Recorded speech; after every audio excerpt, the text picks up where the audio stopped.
Hello, everyone, and welcome back to the Weekly Report. For Randall Reilly, I'm Joshua Miller. If you like our videos, don't forget to like, share, and subscribe so you never miss new driver recruiting content.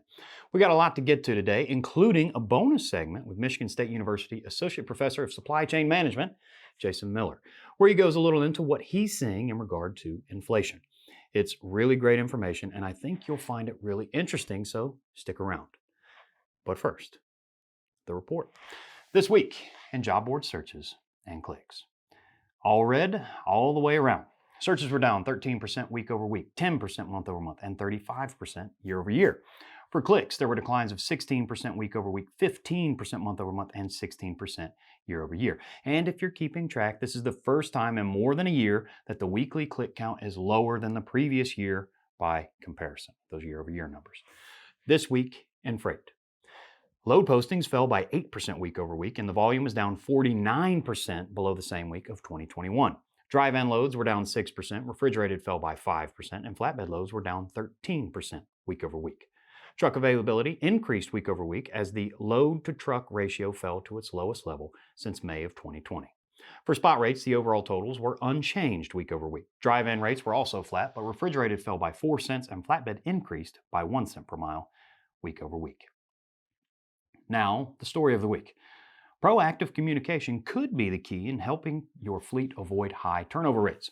According to WorkHound CEO and co-founder Max Farrell, I think I'm pronouncing that right, it's poor communication that leads to excess turnover and to fleets struggling with retention rates. For instance, while pay is a chief reason many drivers are searching for a new job, many times it comes down to confusion about pay rather than the actual pay rate itself. One way to combat miscommunications like this is to allow for anonymous driver feedback so that drivers have their opinions voiced and their concerns addressed. And don't wait for exit interviews when it's already too late to address a problem. We're talking about real-time check-ins with drivers before it gets to that point.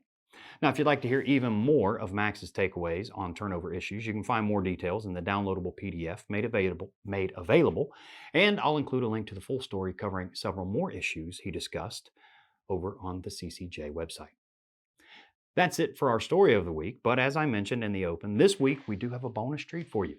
Yesterday, I was able to sit down and talk with Jason Miller about his take on what he's currently seeing with inflation and how it could affect trucking. All right, thanks for joining us today, Jason. I know you're very busy up there at Michigan State, but when we saw your I don't know if you want to call it your article, your post on LinkedIn about inflation, we thought it was something that we'd like to bring to people here on the Weekly Report and let them know your thoughts. So if you can, let us know what you're seeing. Tell us what you think about inflation and how it could affect us moving forward. So right now, when we think about inflation on the consumer side, there's still a lot of concerns about core inflation running as high as it is. The one thing I would caution everybody about is the big thing driving consumer inflation right now is the shelter component of the consumer price index.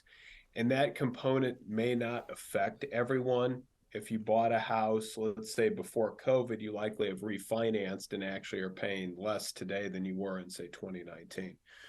When we start looking at, inflation less shelter at the consumer level, we're essentially flat over the past couple months, which is a good sign.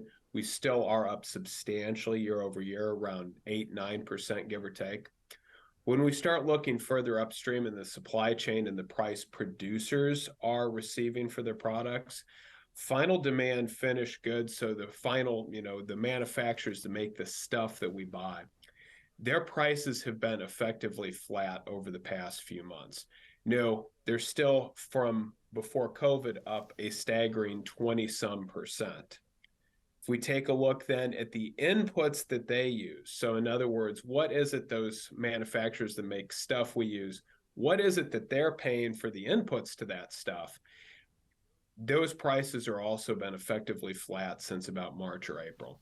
So the good news is that it seems that we're starting to finally have hit a peak period for now. So this is good. The biggest wild card right now is what will happen to energy prices as we move into the winter.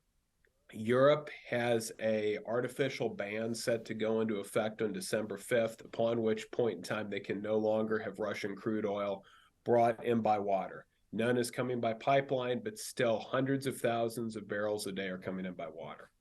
We are not sure on that front. We're also not sure on the European natural gas situation and how higher demand there could cascade and affect US prices. So I would tell you that from an energy market standpoint, we are not out of the woods yet. We really won't know until we get through this winter. But if we can get through this winter without the energy markets going crazy, by the time we're looking at readings next year, we should be much better than where we are now. So we're seeing some encouraging signs, but we can't get too overly optimistic right now. Okay, okay. Well, that's definitely different from what we're hearing, but looks like good news, but it's going to kind of come down to the energy sector in Europe and how fast that could affect us is basically what you're telling me here. Am I right there? It really is right now. The thing I'm looking for is what's going to be happening in Europe right now. What does that do to the commodity price standpoint? The surge that we saw this spring in the grains and in the metals that really drove a lot of the inflation that we're experiencing now, that has calmed down to a substantial degree. And so it's really just what happens as we move through this winter period. And again, we don't know for sure. I mean, the biggest macro concern I have right now is a Russian nuclear strike in Ukraine if their front line crumbles. That and what does that entail? Because that almost assuredly means NATO is now militarily engaged in this. And what does that do not only from a loss of life standpoint and military engagement standpoint, but also what does that do to global markets, especially again on the energy side? Because I think at that point you're looking at $200 a barrel oil type of situation. And even though the US now is in a much better position when energy prices go high, it actually spurs a lot of activity for more hydraulic fracturing, as an example.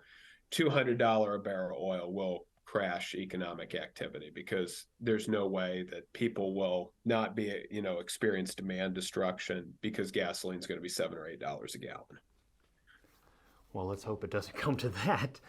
Uh, so, is there anything that you're looking at kind of stateside here? Because everything now is kind of contingent on what happens in Europe. But is there anything you're looking for over here, or are we just sitting pretty just depending on what happens with those energy prices in Europe?